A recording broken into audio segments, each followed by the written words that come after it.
Namaste and welcome. Today we are going to talk about OCD or Obsessive Compulsive Disorder. OCD comprises of two parts: obsessions, that is recurrent thoughts, and compulsions or repetitive actions. OCD is a type of anxiety disorder which occurs due to the underactivity of serotonin neurotransmitter in certain key areas of the brain. People who are excessively preoccupied with maintaining rules and regulations, neatness and perfection, and worry about the safety and future of themselves or their family are prone to developing OCD. Please remember that a little bit of obsession is required if you are academically oriented. However, it becomes a problem when there is excessive preoccupation with achieving perfection, and obsessions and compulsions start affecting the quality of one's life.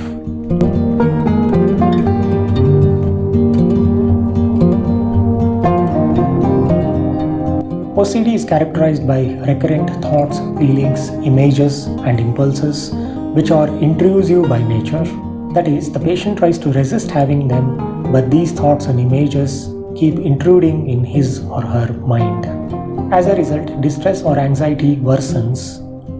Therefore, the patient does some compulsive acts to reduce this anxiety. These acts may include counting numbers, touching objects, checking and rechecking things, washing hands and feet repeatedly, arranging and rearranging things. If the same thought is being repeated again and again, it is known as obsessive rumination. If the same actions are repeated constantly, then it is known as compulsive rituals. OCD may be associated with other conditions such as irritability, low mood, and panic attacks. To relieve the distressing signs and symptoms of OCD, patients may smoke or abuse alcohol and other illicit substances.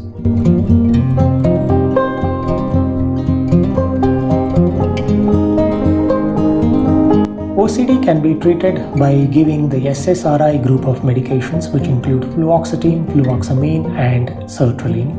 Clomipramine and benzodiazepines may also be given. SSRI medications need to be continued for a few months to years because of the recurrent nature of OCD. Apart from this, psychotherapy in the form of cognitive behavior therapy, relaxation therapy, or exposure and prevention therapy can also be done. Meditation and yoga can also help in reducing the anxiety and distressing thoughts. Positive visualization may also be undertaken to reduce the negative thoughts and images. Apart from the regular jobs, patients can also undertake other fulfilling activities such as hobbies. Patients' close family members can attend the psychotherapy sessions and become co-therapists. They can help by encouraging the patient to have a positive outlook and not carry out compulsive acts repeatedly. Thank you for watching this video. Namaste.